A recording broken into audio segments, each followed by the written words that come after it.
All right. This was highly requested. People seem to really enjoy my video ranking all the handhelds.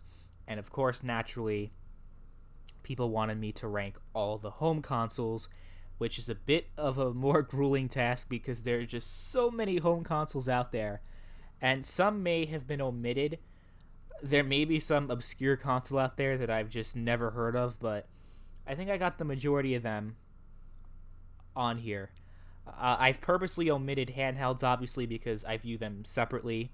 The Switch is also omitted because I don't think it would be fair to compare the Nintendo Switch, which has only been out for 2 years, to, let's say, the PlayStation 3, Xbox 360.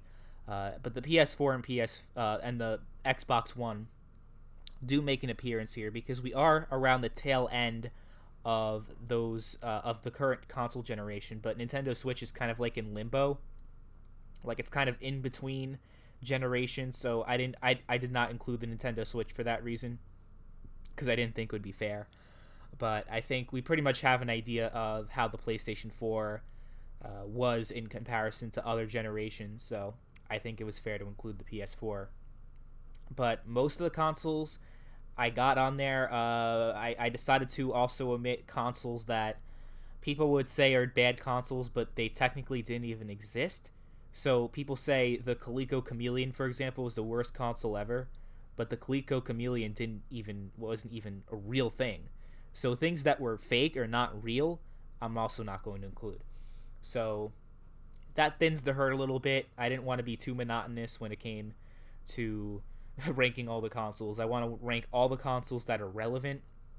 I'm also not going to rank like those game. What are those consoles? The plug and plays. Yeah, those also don't count. So, without further ado, let's begin. So it's pretty self-explanatory, the ranking. Anyone who watched my last video knows how the ranking goes. We'll start from the bottom all the way through the top because that's how we're going to do it.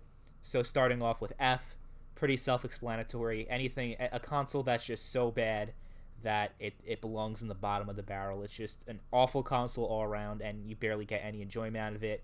Now, it's a little bit more tricky ranking F level consoles because obviously if you get an F on a paper or an assignment, you can get a 59 on it and get an F, but someone else right next to you can get like a 20 on their paper.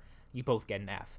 Obviously, some consoles are much worse than others, but the F rank is just a general, broad ranking of every console that's just so horrible that they belong there. D are consoles that aren't good. They're not bad either. They're like borderline bad, though. Usually, these are consoles that may have had a lot of potential, but unfortunately, the developer, publisher, or what am I talking about? The console manufacturer really didn't see the potential through. Not too many good third-party support, and the first-party games also weren't that great. Pretty much didn't make too much of a dent in the gaming industry, but you can't really say are terrible. So that's D. C are game consoles that are all around good. They're okay. They're not great, and they're not really too much above average. So those are the consoles that belong in the C range. And I remember the rankings that I put in the C rank, and I already know there's going to be some controversy. I think C is going to be the most controversial column over here. B are consoles that are pretty good, that are actually really good. Maybe there are a few flaws here and there, or maybe if they're on the B rank, they may have been really good, but chances are consoles that were in the same generation as them are ranked A, and they were so much better than the other consoles, so I put those consoles in the B rank because even though they were so good, they really did not belong in the A rank next to a console when that console was so much better than the other one that generation. So I'll obviously, you'll have a better idea of what I'm talking about when I get further along in the video. A ranking are consoles that are absolutely excellent, nearly perfect in terms of like amazing games, amazing titles, innovations, and all that. And consoles in the B ranking can also fit that criteria. But A consoles are truly exceptional consoles that provided an amazing, fantastic all-round gaming experience. There were very few flaws and are overall amazing consoles. And of course, S is a very few. I think I only have 3 consoles on the S ranking. These are tied for the 3 best game consoles of all time. And I think this one might also be a little bit controversial, but these consoles are just so far beyond any console ever released across generations. It's just exceptional console that you'll only see probably once or twice in a lifetime. So that's pretty much how the rankings work. So let's start off with F. And we are going to... Hold on a second. I kind of messed it up here. There we go. Okay. So we got a whole list of awful consoles right here. Oh, man. So let's start with the Atari 5200, which is the first console you see right around here. And I'm sorry if the quality isn't great. It's just I had to fit all these consoles into one screen for everyone to see. So if it's not perfect, if the quality isn't perfect, I apologize, but you get the idea. You could pretty much identify most of these monstrosities without me even mentioning them if you know a lot about the video game industry. But the Atari 5200 was an abomination. It didn't have too many noteworthy games to speak of, and it was following the success of the 2600, so expectations were very high. Didn't have any backwards compatibility, so you couldn't even play your old games. The Atari 52 controller, I know it's really hard to see. Let me see if I can zoom in a little bit. Oh, yeah, that's a lot. Zoom in. Oh, yeah, you could barely see it. It's just nothing but pixels because I had to, like, fit them all on the same screen. But it pretty much had a joystick. It had, like, 2 buttons on the side of the controller, and it had a whole bunch of number buttons. And people complained about the 2600 being uncomfortable. This is definitely one of the most uncomfortable controllers of all time. Atari is just notorious for not having good controllers. Look at the Jaguar right next to it. Just look at this monstrosity. It's just so big and bulky for no reason. You only have 3 buttons and a D-pad. Why do you need all these number pads? Like, number pads were a big deal back in the day, but this console was released in, 1994? It was overpriced, underpowered, and just overall a terrible console. Remember the Do the Math campaign? It was a 64-bit console. It ain't no 64-bit. Compare Atari Jaguar games to Nintendo 64 games, for example, and yeah, it's no comparison. It's just a glorified 32-bit, not even 32-bit. There were some games on the Genesis that ran far better, and the Genesis was dated. It was less powerful than the Super Nintendo, and Doom ran better on the Genesis than it actually ran on the Atari Jaguar, which is supposed to be this all-powerful 64-bit console. And, of course, it ended up being Atari's very last console. And that was for a reason, because it was terrible. Oh, my God. The Philips CDI. Oh, boy. This was a terrible console. So, it was this weird thing. It was very expensive, first of all, because it wasn't just a video game console. The video game console aspect of it kind of took a backseat. It's supposed to be like the ultimate multimedia device. It came out, I believe, in 1993.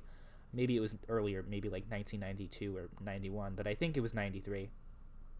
It really, it seemed more like one of those educational consoles, that's really for kids, like the Leapfrogs and all that, because the types of games that were released were just so notoriously bad, like the Nintendo games, because I'm sure most people are familiar with this background story, but the reason why the CDI was able to have Zelda games and Mario games, those games were, if you remember YouTube back in 2008, those were always in YouTube poops. Remember YouTube poops back in the day? Yeah, I don't think that's a thing anymore. I feel so old that I know stuff that happened like over a decade ago. But it was very expensive because it was a multimedia device, and Nintendo, the reason why those games were licensed on the CDI in the first place, because Nintendo doesn't really license their entities to other companies. And rightfully so, because the CDI games were so terrible. But Philips, I believe a chip that Nintendo used for the Super Nintendo came from Philips. I don't remember exactly if it was a graphics chip or a sound chip. It might have been a sound chip. Correct me in the comment section if I'm incorrect. But it was something like that. But in exchange, Philips wanted to be able to use Nintendo licensed franchises like Zelda and Mario for their upcoming home console. And oh, the CDI was just so bad. It was just so bad. I can't name a single good game on that. And I remember back in the day watching the Angry Video Game Nerd rip the CDI and the Jaguar into shreds, and also the 3DO right next to it. 3DO, another situation. It had a lot of. It actually did. I don't know if you could say it had a lot of potential. It was supposed to be this all-powerful console. It was released for what, $600 back in 1994. There was a lot of hype surrounding the Jaguar and 3DO because they were supposed to be like the next generation powerful consoles, more powerful than the Genesis, way more powerful than the Super Nintendo, and that did not came to be. That never came to be. A lot of the games on the 3DO and Jaguar were not very impressive graphically, but the whole premise of the 3DO was to release not just one console by one company. So this is a picture of, I believe, the Panasonic 3DO, but Gold Star also made one, and Sanyo also made one as well. So a lot of these tech companies made their own 3DO consoles. 3DO was supposed to be, it was really the first. I don't know if comparing it to the Steam Machine does it any good, because it was a fairly different situation, but it was the same premise of the idea of not having console generations, not having a locked platform. It was more of the software and that being licensed to different companies. So, for example, SteamOS was licensed to Alienware and all these other PC manufacturers. So when it came to 3DO, the 3DO company leased their entity over to other companies like Panasonic, Gold Star, and Sanyo. There may have been a fourth one also, but I'm pretty sure those were the only three. And the idea was to kind of decentralize the video game industry a little bit, because Nintendo, anything that was on Nintendo, Nintendo had to approve. And Nintendo was pretty much the final say in everything. They controlled the software, but they also controlled the hardware. The 3DO wanted to control the software, but decentralize the hardware aspect of it. And it seemed like an interesting premise, but unfortunately, the 3DO was a total failure. The games were not any really that memorable. I can't name too many 3DO games from the top of my head that really stood out, but the reason why it's so terrible is because of the price. It was $600 back in 1994. $600 in 2006 was a big deal. Adjusted for with the PS3, adjusted for inflation, imagine how much the 3DO would cost. It cost an arm and a leg. So the 3DO was a pretty bad home console. This is a more recent entry. I think one of the more recent entries on the entire list, actually. The Ouya was released back in 2013. There were also other competitors. There was a Game Stick, and I think there was another one. I forget what it was called. They could really all be lumped together because they all had the same exact flaw. Okay? So what was attractive to these consoles was that you can play Android games on your home, on your actual TV.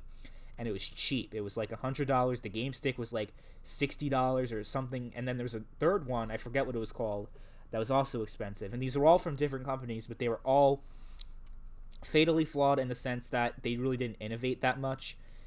People were all hyped up about being able to play Android games on your TV, and it sounded like a cool, nice little gimmick. But once the actual platform came out, people realized there's really no need for this to exist.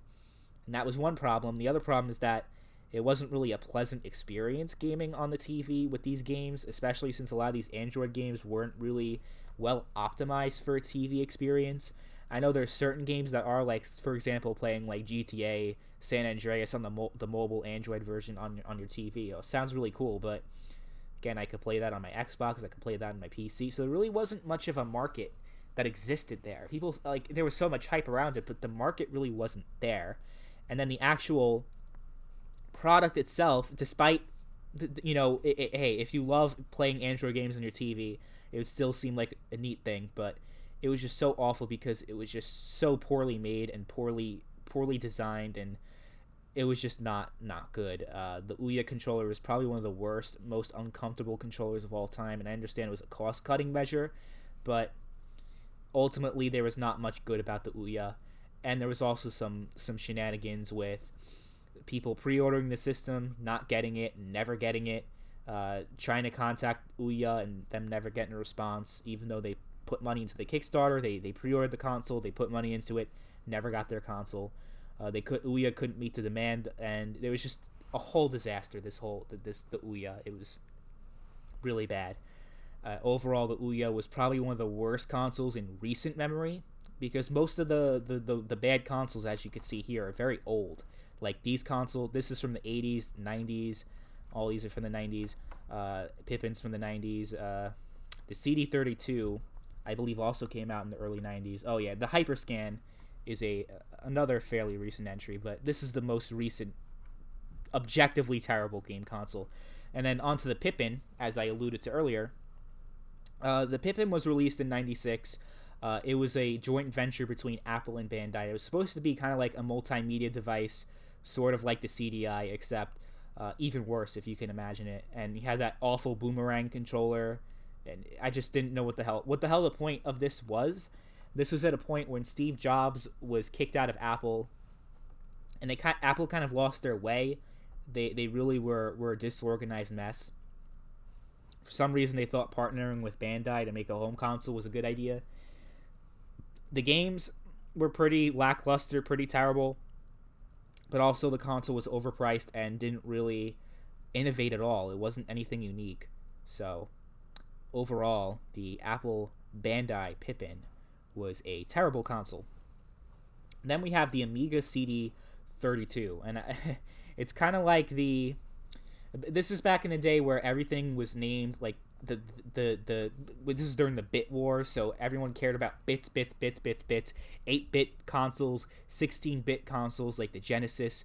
Genesis does what Nintendo don't, back when the NES was out but the Super Nintendo was not out. So the idea that the Genesis 16-bit arcade graphics, Genesis does what Nintendo don't, and this started the whole bit war. And then people are like, wow, 16 bits are so amazing. Can you imagine if we doubled that? Because 16 is double from 8. Can you imagine double of 16? The amazing graphics. So there came the Amiga CD32, which was marketed as a 32-bit console that was graphically and overall superior to the Genesis and the Super Nintendo. And it clearly wasn't based on the ranking on this list. Just look at the controller, though. Can you imagine holding your hands with this? Like how you could do that? All that aside, though, it was just an awful console. The games were not good. The games were all bad. And overall, there was really no point in this console existing. Then we have the Mattel Hyperscan, which pretty much was a kid's console. It was more of a gimmick console than an actual competitor to the PlayStation 3 and Xbox 360. But I figured I'd include the Hyperscan because it was just notoriously bad. The games were just not good at all. They ran like shit, and they seemed like just cheap asset flips, which I guess you'd expect from a cheap toy manufacturer, but still, it's really on the same level as these Chinese knockoff consoles that were really bad. So the Hyperscan was awful. And in case you're wondering what the point of the Hyperscan was, they'd have like a little chip or like a card that would be the game, and you'd scan it into the Hyperscan, and that would be your game. So like one example would be like Ben 10. You scan the card into the Hyperscan, and it would scan the game into the console, and it was like, oh, this cool little thing, I guess, that kids would like. Oh man, I would not give, if there was this kid out there, if I had a niece or a nephew that I just completely hated for some reason, I was, or like if I had a kid and my kid had a bully or something, the point is, I wouldn't give this to my worst enemy. I wouldn't give this to, no kid deserves something atrocious like this. I feel bad for any kid that got this for Christmas, maybe expecting a Wii or a PlayStation 3, and then got this abomination. So that's the F column, and we're already 20 minutes in, so this is going to be a doozy. I don't know if I should split this up into parts. Maybe I'll just do it all in one. It's not a big deal. All right. So, the D column. Okay, and this is going to be fairly controversial, I would say. But the Wii U. The Wii U was okay. This is where the controversy is going to start. Look, my opinion on the Wii U. Oh my God, why are people sending me notifications? I'm very sorry if you hear it. People keep sending me stuff on Instagram and everything, and I have the Instagram app on my computer. Anyway, sorry if you keep hearing computer sounds and notifications. Windows 10 can be annoying. The Wii U was really not a good system. I wouldn't say it was in the F range because there were some good games on the Wii U, and overall, the Wii U wasn't terrible, but it wasn't good. It was very mediocre, and it was borderline terrible because it had a terrible gimmick. It was overpriced. The similar situation with the Switch, that the storage is just really bad. But the problem with the Wii U is that it had mediocre third party support and virtually non-existent first party support. So you had a situation where the Wii U just had no games, and some of the games that did come out were really good, like Mario Kart and Smash Brothers and so on and so forth, Splatoon. But it was just so far and few in between that you really can't rank the Wii U much higher than this. I know there are a lot of Wii U fans that might be very upset about this, but it's a similar situation with the Sega Saturn.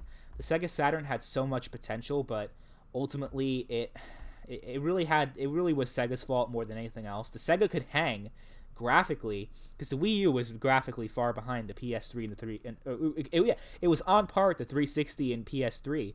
And some games actually ran better on the PS3 and 360. Came out in 2006. The Wii U came out in 2012 and couldn't even hang with 6-year-old hardware. So, yeah, it was something with the CPU, I think.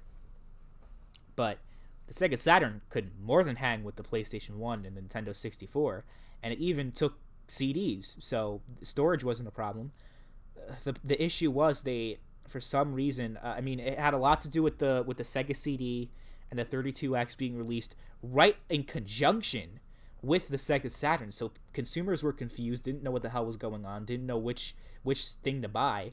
So it was maybe a lot of people already bought the 32X and the Sega CD thinking that would be, the next generation for them. It was just an upgrade of the Genesis. No, man, Sega Saturn is the next generation.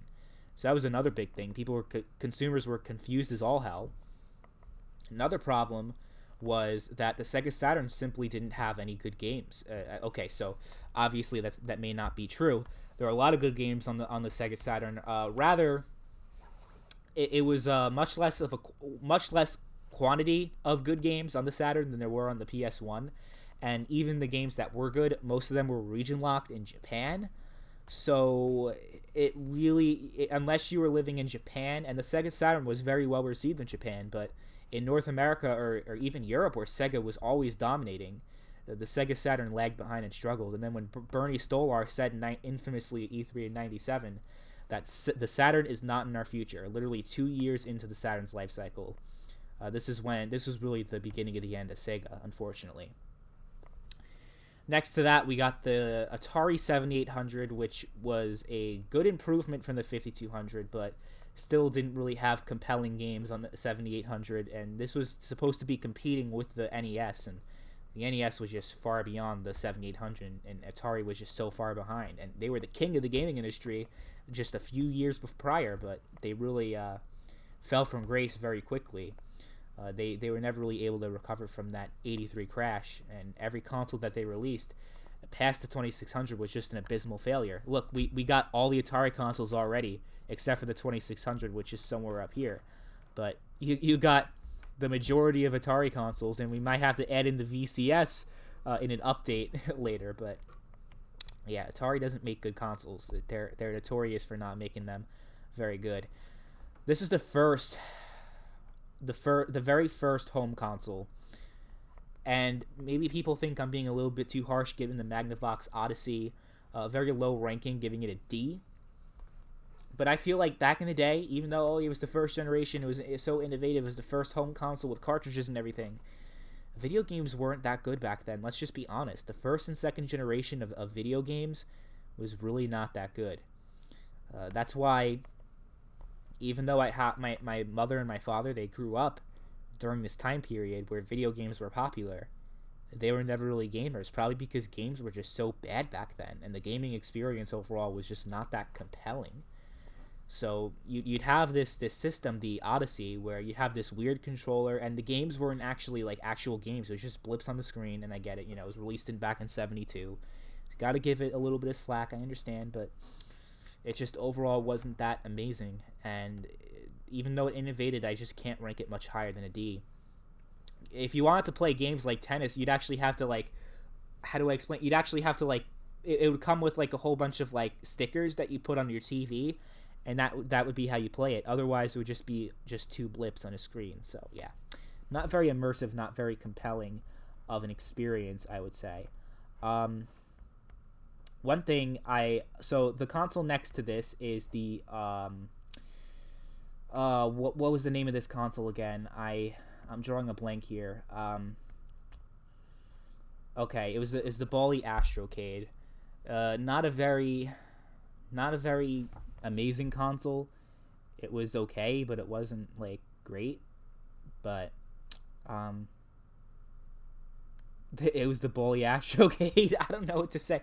It was released in the second generation, along with the television, along with the 2600, and it was just. This was part of the reason why we had a video game crash, and I think we could just all lump all these together. We don't have to really talk about them separately. The Fairchild Channel F, I believe this was called, and this was the 2001 Arcadia.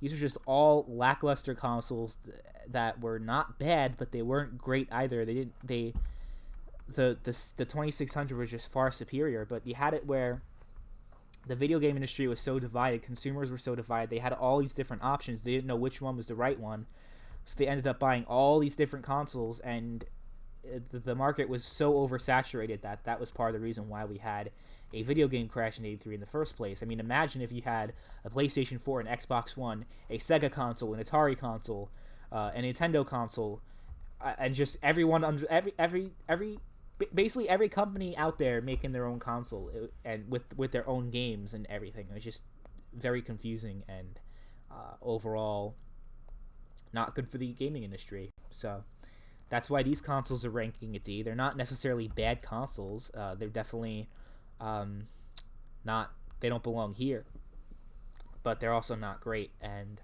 it kind of did contribute a little bit to the video game crash in '83. So yeah, not good. Okay, so we're gonna have a few upset people, like I alluded to earlier. Some people not very happy about the C rank, I can imagine. So let's start off with the first one, because you got a lot of Dreamcast fans that are gonna be very upset. Look, let me explain. The Dreamcast was a great console in the beginning. Okay, you had a lot of great exclusives. You had Sonic Adventure, Shenmue. Eventually, you had also great Sega arcade games that were ported over to home consoles for the first time, like Crazy Taxi, and you also eventually had a sequel, Shenmue 2, and you had Sonic Adventure 2, and you had a lot of great, compelling games. Soul Calibur also, I believe, was an exclusive on the consoles at that point. So you had a lot of great arcade ports that you couldn't play on a home console, but Sega made it happen because they're the king of arcade. I believe even to this day they're the king of arcade. Although that's not really a very prestigious title these days, because the arcade is all but dead at this point. I know people still go to like Dave and Buster's and everything, but it's nothing like it was back in the 70s and 80s. Definitely not. It ultimately comes down to the Dreamcast. Not even, maybe it was underpowered in comparison to the PS2, but the PS2 just wiped it out to the point where it just couldn't survive. So it lasted 2 years. Imagine buying a Dreamcast thinking you'd get some longevity out of this console, and then boom, 2 years later it's discontinued. I'd be pretty upset if that happened to me. It had some pretty cool online features with the Sega Net, connecting through a modem and dial-up and all that. It was really the first big online gaming experience before Xbox Live, obviously. And overall, it was a good system. I'm not going to knock... Like, it had great games, but it didn't last very long, and I cannot rank the Dreamcast anywhere near the same category as the GameCube, the original Xbox, the PS2, just because those consoles had better games. And again, a lot of the games on the Dreamcast ended up getting ported over to those consoles anyway. Like literally every game I mentioned: Crazy Taxi, Shenmue, Sonic Adventure, they all ended up on these other consoles. So it's kind of like, really, like, what did the Dreamcast have that these other consoles didn't? As soon as Sega dropped out of the race. So that's why I can't rank the Dreamcast higher than a C. I know a lot of people are going to be upset, but it is what it is. The Xbox One also deserves a C. Had no games, no significant games to think about, that first-party titles. You had plenty of third-party support, but again, the formula for having a good game console, you have to have both. You have to have first-party, compelling first-party content that makes you want to have an Xbox One, and I really honestly regret buying the Xbox One. I have plenty of games that I play. Most of the games I play on there are backwards compatible, but then, like, why? Then I could have just kept my 360 then, right? So overall, the Xbox One was not a very good system. I mean, it was good. Don't get me wrong. Like, the controller is probably my favorite of all time. Oops, I might have just spoiled the S ranking for the next video on controllers. But the Xbox One controller is solid. It's amazing. And overall, it's a good console with a good online infrastructure and everything like that. But it's just the games, man. It's a game console, and the games just weren't there. State of Decay, Crackdown, Halo Master Chief Collection was a disaster for 3 years. They just fixed it now. I mean, yeah, it wasn't. The Xbox One deserves a C ranking. It doesn't deserve any higher. If you're an Xbox fanboy, I apologize, but it's just truth. Especially since even if all these exclusives are multi-platform now anyway, you could just get them on PC. So the Xbox One is pretty much worthless at this point. I actually am considering selling it legitimately because I have no use for it. Then next to it we have the Sega Master System, which was a good console. Part of me kind of feels bad ranking it this low, but it really had to do less with the system itself and more to do with the third-party support. So you did have some good games on the Master System. You had 8-Bit Sonic. You had some pretty good games on the Master System because the Game Gear kind of extended the life cycle of the Master System, because the Game Gear was pretty much essentially a portable Master System. But the Game Gear was mildly successful enough to keep the Master System going. But during this was during the early 90s. During the actual time frame, like in the mid 80s when this console came out, it really wasn't there really wasn't any reason to buy this over a NES. I will give it some credit though. It was the beginning of the end for Nintendo's monopoly, and Nintendo had a really bad monopoly over the video game industry. So it's a good thing that that monopoly was finally broken. But man, I gotta say that there really wasn't too much compelling content on the Master System that I really can't rank it any higher than a C, unfortunately. Oh, we got the Wii. People are gonna be pretty upset about this. Okay, my problem with the Wii, it had the third-party support. Most of the third-party support was a pretty bad shovelware using the motion control gimmick. And that's all it really was, because who uses motion controls anymore? Maybe in certain VR games, but VR itself is also a niche market. So it really didn't change the gaming industry that much. It was really a toy gimmick console. The Wii, you had some pretty good first-party games, but the Xbox 360 and PS3 completely blew this console out of the water. So, and that had a lot to do with the Wii being pretty much a GameCube with motion controls, essentially, in terms of graphics at least. It really wasn't that special. So that's why the Wii deserves a C ranking. I know a lot of people are going to be like up in arms, but I can't rank it much higher than a C. It's just nothing that special to me. And I do recognize that there were plenty of good games on the Wii, but like I said, it's the Xbox 360 and PS3 are far beyond the Wii in terms of capabilities. If you're a 10-year-old child, like I was when the Wii came out, the Wii was great. But once you actually got exposed to a real gaming machine, like an Xbox 360 or PS3, the Wii was just a dust collector at that point. And I'm sure a lot of people who grew up during the time I grew up can relate to that experience, where they got the Wii first, and then they got their hands on a real HD gaming console. Oh man, it was all over for you. Then the Intellivision was a fairly mediocre console. I think it was a step above these three over here, because the Intellivision did have compelling games on it that did actually rival that of the 2600, but overall, I think the controller wasn't that great. I think the Atari 2600 had a much better controller than like this little dial thing that they got going on.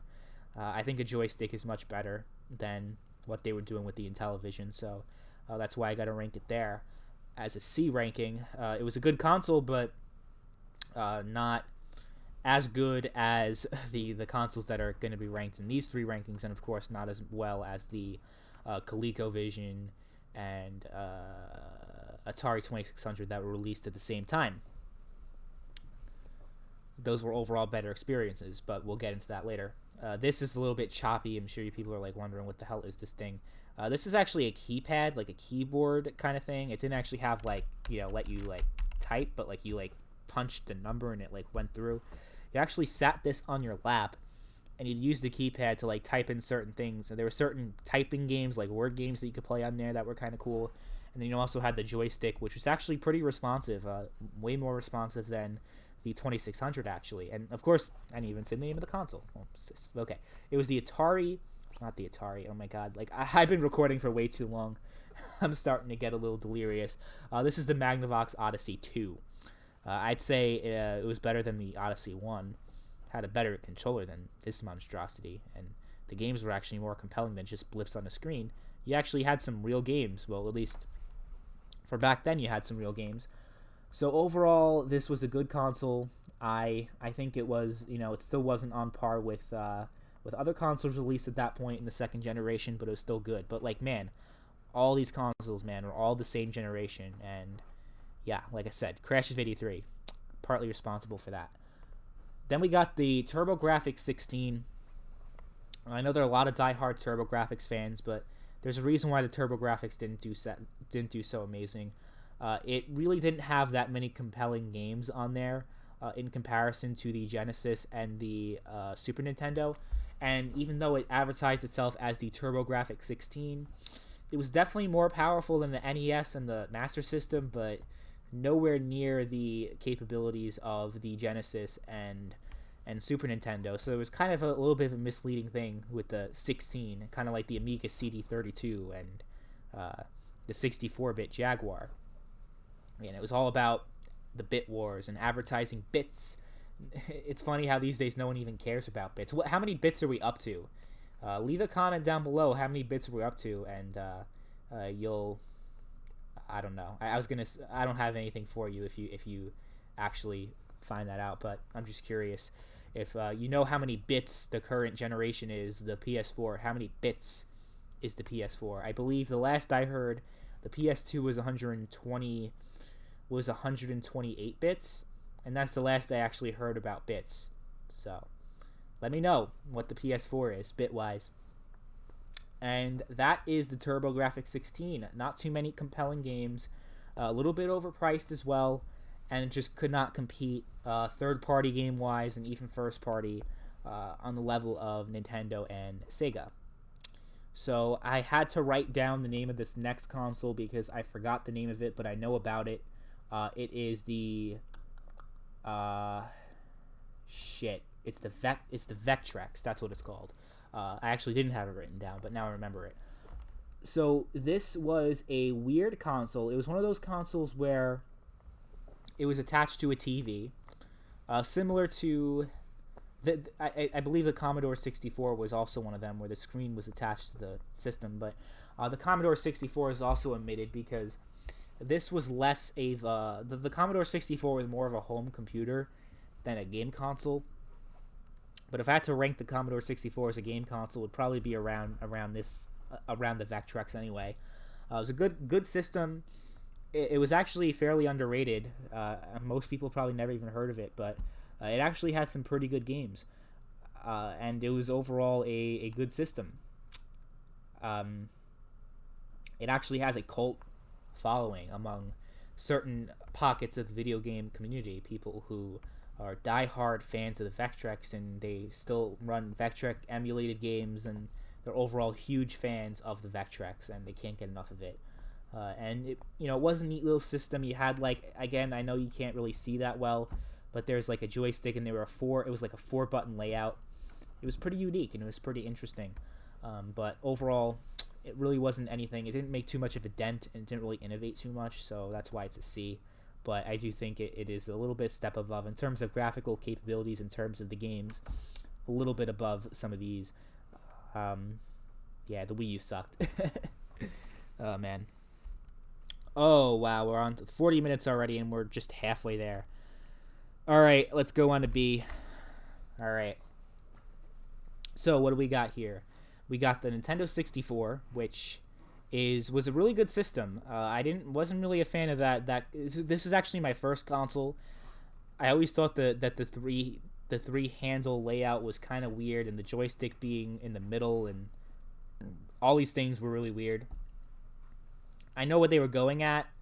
That you like sometimes you would just use the D-pad and joystick, and other times you would just use the joystick and the buttons, and you wouldn't hold them all at the same time, obviously, but at different times based on different types of games you'd only need to use two of the handles. So the three handle layout, I guess, made sense to Nintendo.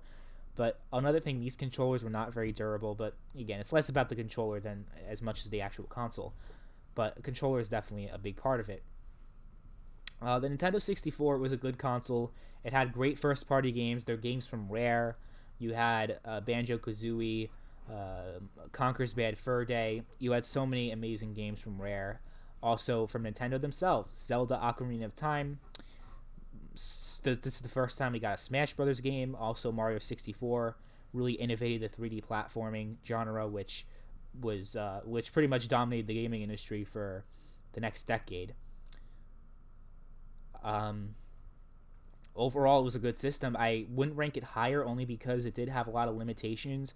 Third-party games that were released on Nintendo 64 were inferior, and Sony's PlayStation did get far more third-party support, and the games ultimately ran better on the Sony PlayStation than the Nintendo 64 because they had a lot less. Even though the Nintendo 64 may have been more powerful, the problem that the N64 had was the limitation when it came to the cartridges. So even if the system actually had more power on paper, it was overall limited on the limited amount of storage. So a lot of content had to have been cut. Oftentimes, maybe the graphics had to be lowered in order to fit everything into the cartridge. So even though the Nintendo 64 was technically the more powerful console, that power couldn't have really been utilized. But there were definitely a lot of innovations. The Rumble Pack, for starters, was pretty neat, and overall, it was a really good console. And again, it was my first console that I ever experienced. So I do have some fond memories about the Nintendo 64, but I can't rank it any higher than a B, unfortunately. Then we got Microsoft's Xbox, their first foray into the video game industry. This was back in 2001. I remember you had The Rock, Dwayne Johnson, presenting Xbox with Bill Gates, and it was this huge thing. The Xbox was a big deal. The Xbox is actually ranked pretty high on this list because the Xbox was the most powerful console in the market. And again, it's not all about power, obviously, because obviously the PS2 ain't here. So the PS2 was less powerful, but is ranked higher. So it's obviously not all about graphics, but the Xbox being a graphically superior console in the 6th generation meant that games were usually the definitive version was on the original Xbox of third-party games. Unfortunately, though, the third-party support wasn't there, even compared to the GameCube. The GameCube actually had more third-party support than the Xbox did. But I'm gonna give the Xbox a B on the same level as the GameCube because the Xbox completely innovated and changed the gaming industry with Xbox Live. Xbox Live was an amazing experience. Online gaming at that point was really not well tuned. The GameCube, you could play games online, but it really wasn't that intuitive, really that great. And the PS2 was better, but not by much. So the Xbox was really the only true online gaming experience where you could actually chat with your friends, and it was a seamless experience. You'd have to pay for it, but it was worth the money at that point. And you did have some good, Halo, you had some good first-party games on there overall, but not on the same level as Nintendo, and that's why they kind of offset each other. Microsoft innovated with their online gaming service. Nintendo had amazing first-party content, and they also had decent third-party support, but nowhere near, obviously, the PS2. But they kind of offset each other. They're great for different reasons. The GameCube, although the controller was pretty bad, The controller was good for fighting games, don't get me wrong, but when it came to like shooting games, that really had more to do with why the GameCube lacked with third-party support. Sometimes the developers didn't want to bother trying to have a good experience with the GameCube controller. I know people can say Metroid Prime, but can you imagine playing something like a Call of Duty on a GameCube controller? I certainly can't. So a lot of games skip the GameCube, but ultimately the first-party content was amazing. You had Super Mario Sunshine. You had another Smash Brothers game, Smash Brothers Melee, which is, in many people's opinions, the best fighting game of all time. And of course, you have Mario Kart Double Dash. You even had the Game Boy player where you could play Game Boy games onto your GameCube, which was pretty neat. And overall, the GameCube was an amazing console. It was really good. Okay, now we have the ColecoVision, I believe. Yeah, the ColecoVision. The ColecoVision was a great console, not quite on par with other consoles released at that point, like the 2600 or those other consoles. But it was definitely, the ColecoVision was definitely far better than these guys over here, because the games were better. The games were actually ran better. The games that were also released on Atari actually ran better on Coleco many times. So overall, it was a good, solid system. I think the joystick was not bad. It was decent. But overall, obviously, the 2600 I would have to rank higher because it was an overall better experience. But the ColecoVision was pretty damn close. Then we have the Neo Geo, which is ranked B, and I think this is one of the most criminally underrated consoles, but there's a reason why that is the case. The Neo Geo was very innovative. It was pretty much, they took a completely different approach than Sega, Nintendo, or anyone else trying to enter the gaming space at that point.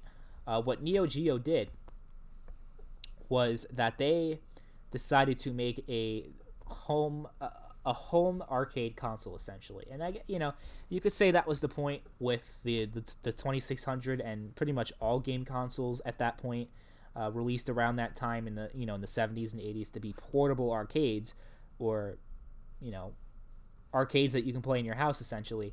But this was actually meant, as you could see by the controller, the Neo Geo was meant to completely recreate the arcade experience for the home console. So that's why the controller had a joystick and buttons and all that good stuff. And it was a really amazing experience. If you were really into arcade games, the Neo Geo was amazing. And there was another feature that the Neo Geo had that is worth mentioning. It was the first home console that allowed for saving your game, which was a pretty big deal back in the day. It had a memory card and everything. So being able to save your game was a pretty big deal. And that's why the Neo Geo deserves a spot at the B ranking. And I'm sure people are wondering, well, why isn't it higher? Well, good question.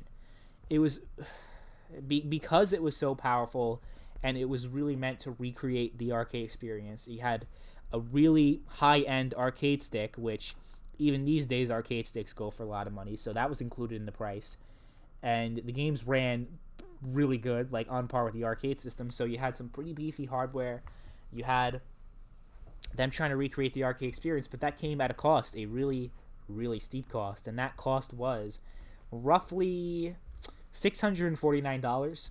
And this was in the late 80s, so adjusted for inflation, that would be around $1,200 in today's money.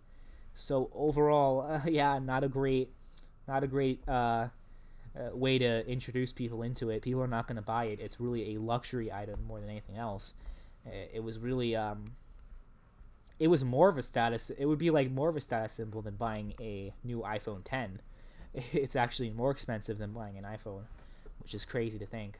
But it was a good experience, but the price hindered it, and also you didn't have a lot of variety. You really had mostly fighting games, but what can you expect? It's an arcade console. It's really meant to recreate the arcade experience, and you don't really have first-person shooters on an arcade, so that explains that. But let's move on to A, and we're getting near the end. My voice is about to die. I'm sorry. Okay, we got a list of consoles right here. Really solid, amazing consoles, but I got a few nitpicky gripes with them, but mostly they're solid. So, start off with the PS1. PS1 was amazing. Even before the DualShock was introduced in the analog, it was still amazing. The PS1 had, in my opinion, first party and third party support that blew Sega and Nintendo completely out of the water. Now I know some people love their Mario, they love their Smash Brothers, but Crash Bandicoot, Spyro, I believe Resident Evil was also made exclusive. I don't think Resident Evil came to the N64. Correct me if I'm wrong, but there were so many games that were on the PlayStation, whether first party or third party, that you could not play on any other platform, and the PlayStation experience was an amazing experience. Most of my experience in the PS1, because it was kind of like a little bit before my time, was through PS2 backwards compatibility. And oops, I guess I spoiled one of the consoles that's in the S rank. Although anyone with eyes, unless you're Stevie Wonder, you could see looking at this list that the PS2 is obviously going to be on here. But we'll talk about that soon. But yeah, the PS2 is where I got most of my PS1 experiences out of, and honestly, there's so many PS1 games that I had more enjoyment out of than the PS2. The one thing that was kind of annoying though was like having to have a PS1 memory card, and I remember I played Crash Bandicoot nonstop. I played it in one sitting because I didn't have a PS1 memory card. I had a PS2 memory card, but you couldn't save PS1 games on the PS2 memory card. So I actually I beat Crash 3 Warped in one sitting, and it was a really fulfilling experience. But it was really cool. Crash Bandicoot, Spyro, all these games were amazing. Crash Racing, and so on and so forth. The games were amazing, and the PlayStation 1 was just a solid, amazing console with very, very little flaw to it. I really can't think of too many flaws that the PS1 had. I think it was kind of uncomfortable at first before the DualShock came out, definitely, because I actually did hold a controller without the DualShock. I had one of those, and it really wasn't that great. But the PS1 was amazing overall, and it definitely is one of the best video game consoles of all time. Then we have the Super Nintendo, which, again, you can't have a ranking of the best game consoles and not have the Super Nintendo at least close to the top, because the Super Nintendo was amazing. It was absolutely amazing. I think, in my opinion, and a lot of people may not like this, but I don't know. I mean, it was pretty much on par with the Genesis, I would say. So I can't say it's better than the Genesis, but it's like really close. I think when it came to like first party games, I honestly had more enjoyment out of Mario than Sonic. I know some people may not like that, but the Genesis and the Super Nintendo are fairly equal, and I'm going to explain that later with the Genesis. Well, maybe I should, because the Genesis and Super Nintendo go hand in hand, I should probably should have put them together. Okay, so the Genesis was really like the first time where you had a true console war. The notion of a console war was kind of foreign at that point, because you had a situation where the second generation, you just had so many consoles coming out that I guess you could say it was a console war, but it was so all over the place. People didn't know what the hell was going on. So, a little bit, I wouldn't count that. Then the third generation, you did have competition. Sega did have the Master System, but the Nintendo Entertainment System completely blew it out of the water. But it came to a point where the Genesis Sega actually had like around half, 50% market share of the gaming industry. And Nintendo was pretty much neck and neck with Sega. It was like one of the best console wars of all time. I know people don't like console wars because of fanboys and everything, but it was just so fascinating and so interesting. And for a while, people didn't know who was going to win. And really, I think they both won, if you really think about it. I think Sega may have lost at the end when they came out with all these add-ons, and obviously the Saturn did far worse than the N64 did. So I guess overall you could say the Super Nintendo won, but it was really, if you had either one or the other, if you didn't have both, you were missing out on a great experience one way or the other. So there were great games on the Genesis that you couldn't play on the Super Nintendo, and vice versa. They had great first and third party support on both platforms. Games may have run a little bit better on the Super Nintendo, but it really was a neck and neck battle and they were both amazing consoles. They both had great controls, great games, and overall these two are on equal footing to each other, and they both deserve an A rank. So I want to get that out of the way. And then we got the Xbox 360, which people may argue deserves a lower spot because for the first few years it was very notorious for being very defective and you having to buy. I haven't met a single person that's only owned one 360 that hasn't had more than one, because that thing broke pretty easily. 360 was an amazing console. You had further innovations with Xbox Live. It was a big improvement from the original Xbox. First party exclusives. This was the height of Microsoft's existence in the console race, and they will never reach that point, I don't think, ever again. Just the amount of exclusive content that the 360 was getting for so long. They got exclusive content for Grand Theft Auto 4. They got so much exclusive content, third-party exclusives, and of course, amazing first-party exclusives. You had Gears of War, and you also had Halo, and you had a variety of different other games. I think it's also when Forza first started coming into the scene, if you were into racing games.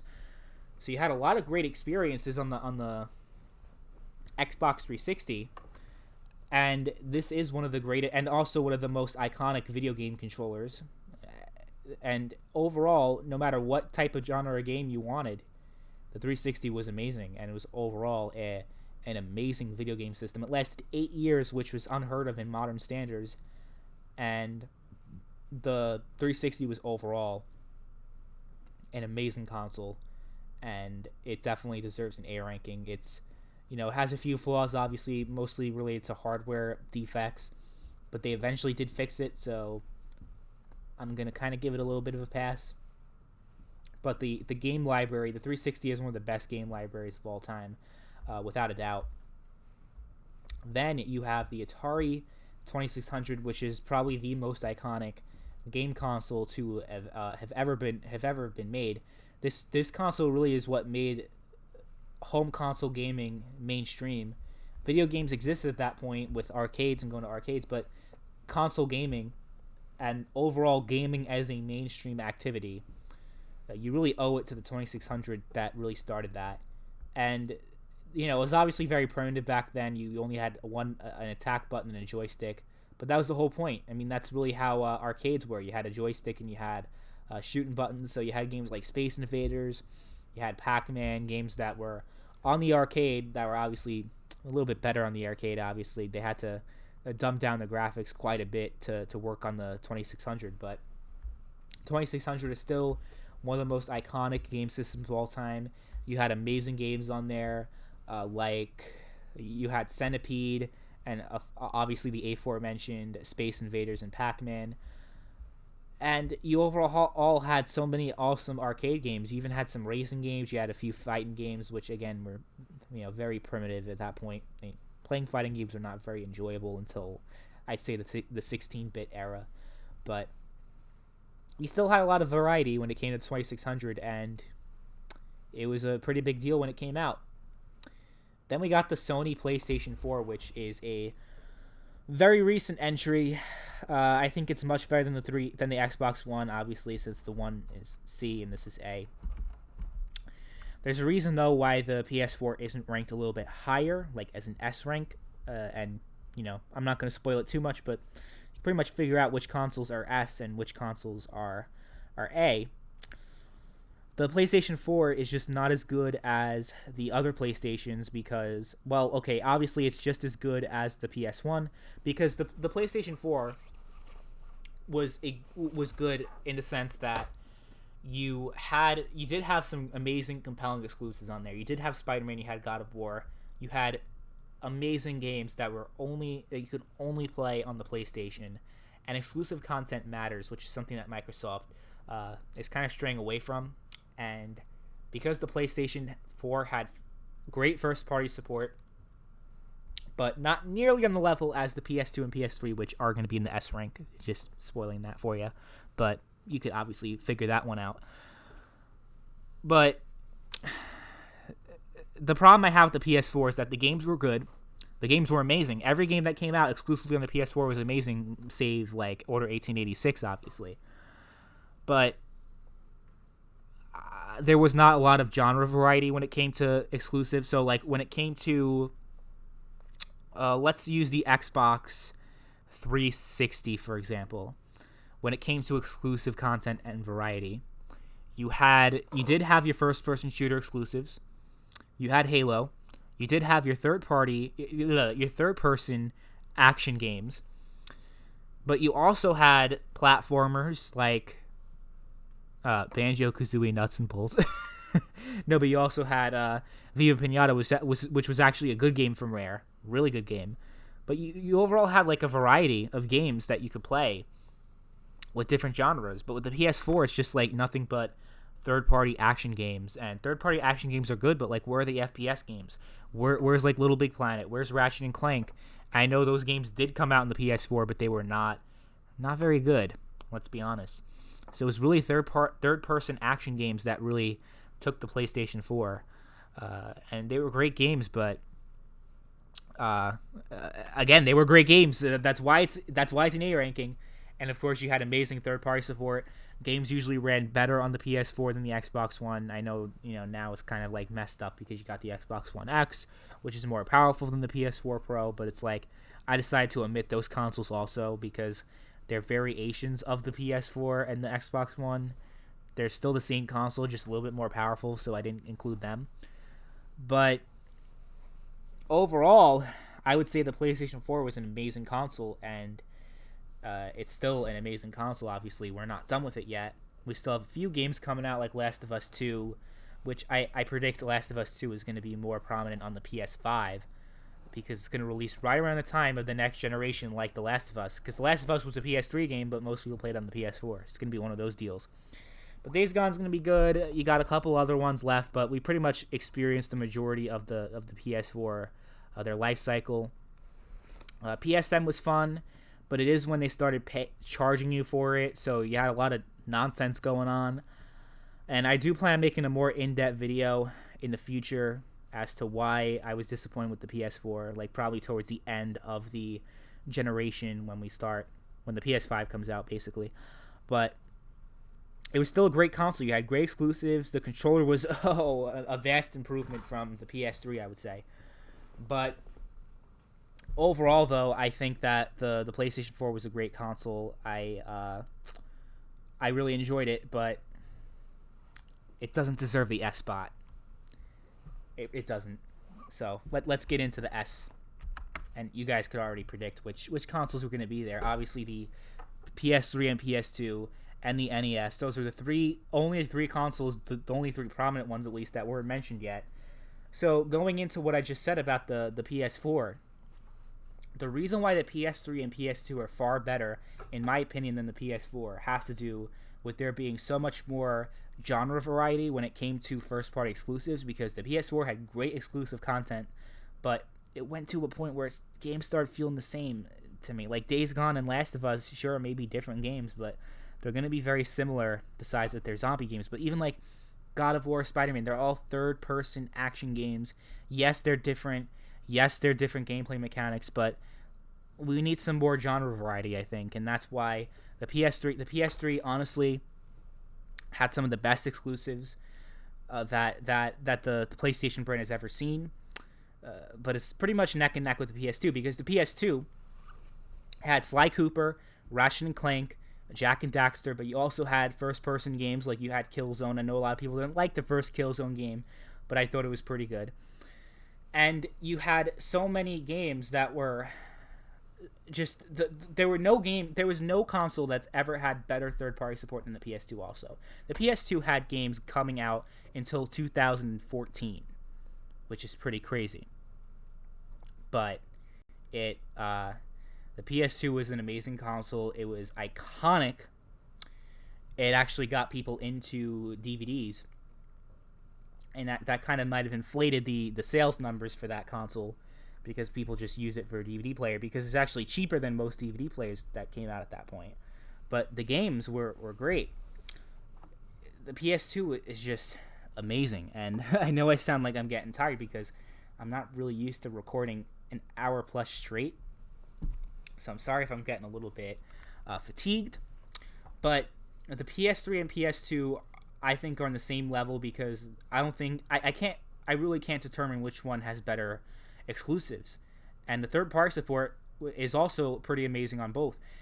Not at first on the PS3, but that's another thing, like why the PS3 deserves an S rank, because the PS3 was really one of the most remarkable stories in the video game industry, because it went from being one of the most laughed at, most notoriously disliked consoles at launch, because it launched for $600.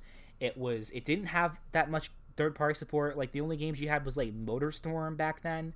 You really didn't have too much variety, and all the games that were exclusive, or like all the third party games, like would skip the PS3 and come to the 360, except for Metal Gear Solid 4.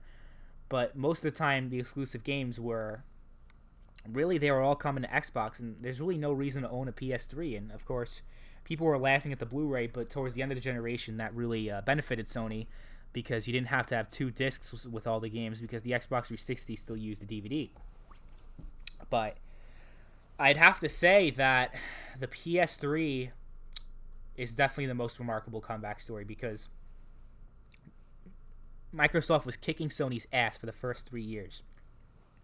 This is a true testament to why exclusives matter so much. So Sony was pumping out exclusives left and right. You had all these IPs, old and new, were coming out. So Ratchet and Clank was probably at its height at that point, the Future trilogy. You did have Sly Cooper 4, which was okay. You also had a fighting game. You had PlayStation All-Stars. You had Little Big Planet 1 and 2, which were phenomenal.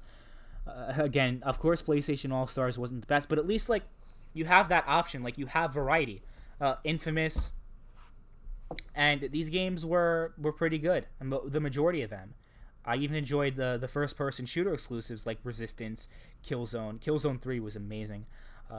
Mag was also amazing.